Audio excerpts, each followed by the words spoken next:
નમસ્કાર, હું છું માર્ગે. આપની સાથે હેડલાઇન્સમાં જોઈએ કેટલાક મહત્વના સમાચાર. વડોદરા ખાતે કોંગ્રેસ દ્વારા જન આક્રોશ રેલીનું આયોજન કરવામાં આવ્યું હતું. રેલી બોટ અને બેનર્સની સાથે કલેક્ટર ઓફિસ પહોંચી હતી. આ દરમિયાન ભાજપ હમસે ડરતી હૈ, पुलिस को आगे करती है नारा लाग्या હતા.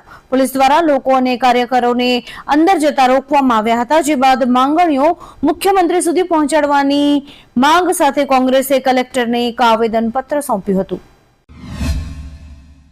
આજે કોમ્યુનિસ્ટ પાર્ટી ઓફ ઇન્ડિયા માર્ક્સવાદીના મહાસચિવ સીતારામ યેચુરીનું 72 વર્ષની વયે નિધન થયું છે. તેઓ શ્વાસની બીમારીથી પીડિત હતા. દિલ્હીની એમ્સ હોસ્પિટલમાં લાંબી સારવાર દરમિયાન તેમનું આજે નિધન થયું હતું, જે બાદ યેચુરીના મૃત શરીરને તેમના પરિવાર દ્વારા હોસ્પિટલને દાન કરવામાં આવ્યું છે.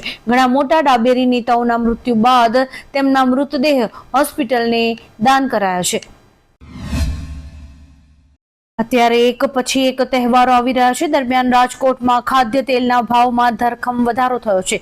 છેલ્લા એક અઠવાડિયામાં તેલના ભાવ 60 થી 75 રૂપિયા વધ્યા છે. કપાસિયા તેલના ડબ્બાનો ભાવ 75 રૂપિયા વધીને હવે 1885 થયો છે. પામોલીન તેલના ભાવ 60 રૂપિયા વધીને ડબ્બાનો ભાવ 1685 થયો છે.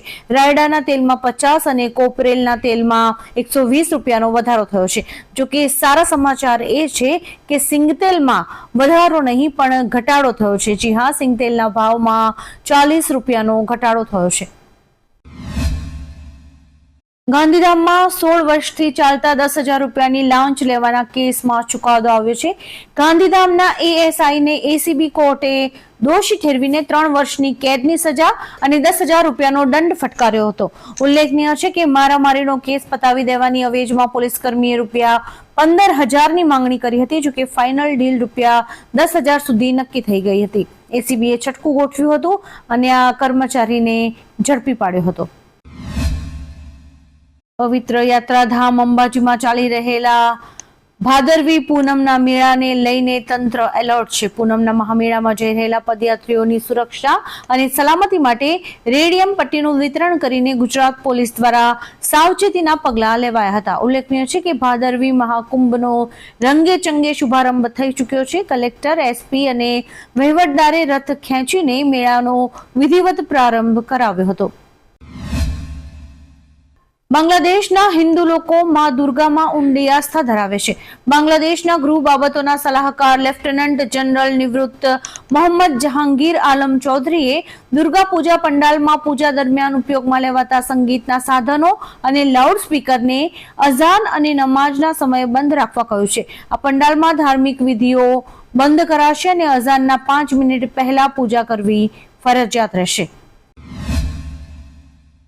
બેફામ વાહન હંકારતા લોકો માટે ટ્રાફિક વિભાગ અને તંત્ર વિવિધ પ્રકારના સ્લોગન ચલાવીને જાગૃતિ લાવવાનો પ્રયાસ કરે છે, પણ હજુ પણ લોકોમાં જાગૃતિ નથી આવતી. ત્યારે ગુજરાતના 4 મુખ્ય શહેરોમાં પણ આ સ્લોગનની કોઈ ખાસ અસર જોવા નથી મળી. રદ કરાયેલા લાયસન્સમાં છેલ્લા 3 વર્ષમાં સુરતમાં 2,372, અમદાવાદમાં 1,541, રાજકોટમાં 238 અને વડોદરામાં કુલ 232 જેટલા લાયસન્સ રદ કરાયા છે. આઈસીસી મહિલા T20 વર્લ્ડ કપ 3 ઓક્ટોબરથી યુએઈમાં રમાશે, જેને લઈને આઈસીસી તરફથી 11 સપ્ટેમ્બરના રોજ ટિકિટના ભાવ જાહેર કરાયા છે. આ મેચ જોવા માટે તમારે યુએઈનું ચલણ 5 દિરહામ એટલે કે ભારતીય ચલણમાં રૂપિયા 115 ચૂકવવા પડશે. ખાસ કે જેમની ઉંમર 18 વર્ષથી ઓછી છે તેમને સ્ટેડિયમમાં ફ્રીમાં એન્ટ્રી મળશે. શારજા મેદાન પર 17 અને 18મી ઓક્ટોબરના રોજ સેમીફાઇનલ અને 20મી ઓક્ટોબરે ટુર્નામેન્ટની ફાઇનલ મેચ રમાશે. ગુજરાતમાં નશીલા પદાર્થોની બેખોફ રીતે હેરાફેરી વધી રહી છે. ત્યાં શહેરના સરખેજ વિસ્તારમાંથી ક્રાઇમ બ્રાન્ચે 1 કરોડથી વધુની કિંમતનું એમડી ડ્રગ્સ ઝડપી પાડ્યું છે. માફિયાઓએ કારના ટાયરમાં ડ્રગ્સ સંતાડ્યું હતું. પોલીસે ટાયર અને ટ્યુબ ખોલીને જોતા તેમાંથી 2 પેકેટ પકડાયા હતા, જેમાં 1 કરોડની કિંમતનું 1 કિલો એમડી ડ્રગ્સ હતું. આ મોટા ઓપરેશનમાં 2 આરોપીઓની ધરપકડ કરાઈ છે.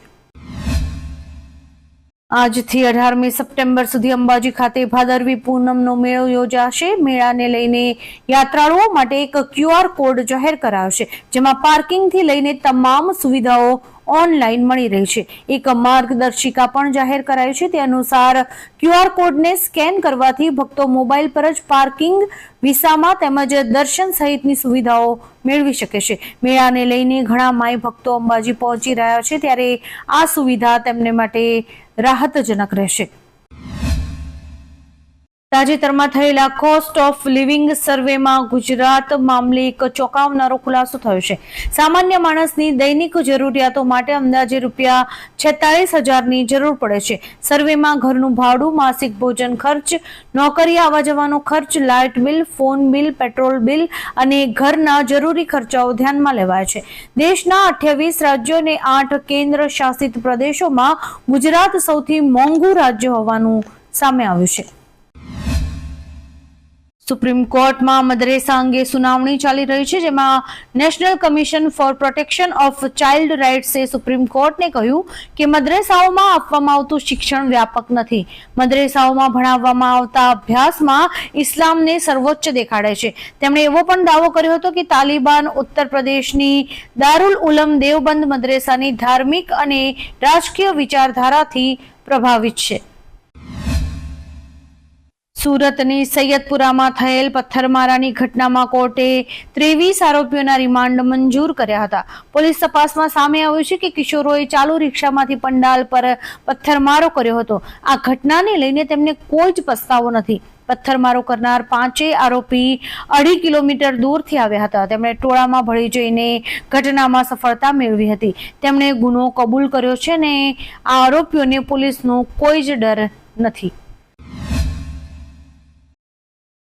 જમ્મુ કાશ્મીરમાં વિધાનસભાની ચૂંટણી છે. દરમિયાન એક ઇન્ટરવ્યુમાં પીપલ્સ ડેમોક્રેટિક પાર્ટીના પ્રમુખ મહેબૂબા મુફ્તીએ આગામી ચૂંટણી, new Kashmir national conference, Congress ગઠબંધન સહિત અનેક મુદ્દાઓ પર વાત કરી હતી. મહેબૂબા મુફ્તીએ કહ્યું કે કાશ્મીરમાં આજે તો શાંતિ છે, પરંતુ તે સ્મશાન સમાન છે. તેમણે એવો પણ દાવો કર્યો હતો કે PDP જ આ ચૂંટણીમાં કિંગમેકર બનશે. ઇઝરાયેલી દળોએ બુધવારે રાત્રે ગાઝામાં UN સ્કૂલ અને 2 ઘરો પર બોમ્બ વરસાવ્યા હતા. આ હવાઈ હુમલામાં 19 મહિલાઓ અને બાળકો સહિત ઓછામાં ઓછા 34 લોકોએ જીવ ગુમાવ્યો હતો. ગાઝાના અધિકારીઓએ જણાવ્યું કે ઇઝરાયેલી સેનાનો બોમ્બનો વરસાદ આખી રાત ચાલુ રહ્યો હતો. વિસ્થાપિત પેલેસ્ટિયન પરિવારોએ શાળાઓ અને ઘરોમાં આશ્રય લીધો હતો, જેને પણ નિશાન બનાવાયા હતા. ડેડિયાપાડાના ધારાસભ્ય ચૈતર વસાવાએ તેમના એક્સ હેન્ડલ પર મણિપુરનો એક વિડીયો શેર કર્યો છે, જેમાં લોકોના ટોળા અને પોલીસ વચ્ચે થયેલી હિંસાના દ્રશ્યો છે. વસાવાએ લખ્યું કે ભાજપ જાણી જોઈને મણિપુરને હિંસા તરફ ધકેલી રહ્યું છે. મણિપુરના લોકોની સુરક્ષા માટે રાષ્ટ્રપતિએ પગલાં લેવા જોઈએ. ખાસ વાત એ છે કે છેલ્લા કેટલાક દિવસથી મણિપુર ભડકે બળી રહ્યું છે. હિંસાના પગલે મણિપુરમાં ઇન્ટરનેટ સેવા, શાળા અને કોલેજીસ પણ બંધ કરી દેવાયા છે. આવામાં વસાવાએ ભાજપ પર નિશાન સાધ્યું છે. બનાસકાંઠા જિલ્લામાં ગેરકાયદેસર રીતે ખનીજ અને રેતી ખનન કરતા તત્વો સામે જિલ્લા વહીવટીતંત્ર દ્વારા કડક કાર્યવાહી કરવામાં આવી રહી છે, જેમાં બિન અધિકૃત ખનીજ પ્રવૃત્તિને અટકાવવા માટે સ્પેશિયલ ડ્રાઈવ હાથ ધરાઈ હતી. જે સ્પેશિયલ ડ્રાઈવ અંતર્ગત બનાસ નદીમાં ગેરકાયદેસર રીતે રેતી વહન કરતા 100 થી વધુ ડમ્પર્સ અને ટ્રેલર્સને ઝડપીને મોટી ખનીજ ચોરી અટકાવી છે. કેન્દ્ર સરકારે ખાલિસ્તાન તરફી કટ્ટરવાદી ગ્રુપ શિક્સ ફોર જસ્ટિસ પરનો પ્રતિબંધ આગામી 5 વર્ષ માટે લંબાવ્યો છે. આ કાર્યવાહી UAPA હેઠળ કરવામાં આવી છે. ઉલ્લેખનીય છે કે નેશનલ ઇન્વેસ્ટિગેશન એજન્સી એ શિક્સ ફોર જસ્ટિસ અને અમેરિકન નાગરિક ગુરુપતવંત સિંહ પન્નુ વિરુદ્ધ 1/2 ડઝનથી વધુ કેસ નોંધ્યા છે. ગયા વર્ષે એજન્સીએ પંજાબ અને ચંદીગઢમાં તેની મિલકતો પણ કબજે કરી હતી. કર્ણાટકના માંડ્યામાં ગણેશ વિસર્જન સમયે કોમી અથડામણ થઈ હતી. દુકાનો અને વાહનોને પણ આગ ચાંપવામાં આવી હતી, જેમાં બદરી કોપ્પાલુ ગામના યુવાનો ગણેશ વિસર્જન માટે શોભાયાત્રા કાઢી રહ્યા હતા. દરમિયાન જુલુસ એક મસ્જિદ નજીકથી પસાર થવાનું શરૂ થયું કે તરત જ આ યાત્રા ઉપર પથ્થરમારો થયો હતો, જેના કારણે મામલો ભારે તંગ બની ગયો હતો. હાલમાં પોલીસે આ વિસ્તારમાં હાઈ એલર્ટ જારી કર્યું છે અને કલમ 144 લાગુ કરી છે. ગુજરાતમાં પણ પથ્થરમારાની 3 ઘટનાઓ બની હતી. આવા જ કેટલાક રસપ્રદ સમાચારો નિહાળવા માટે અમારી યુટ્યુબ ચેનલને લાઇક, શેર અને સબસ્ક્રાઇબ કરો અને જોતા રહો હેડલાઇન્સ.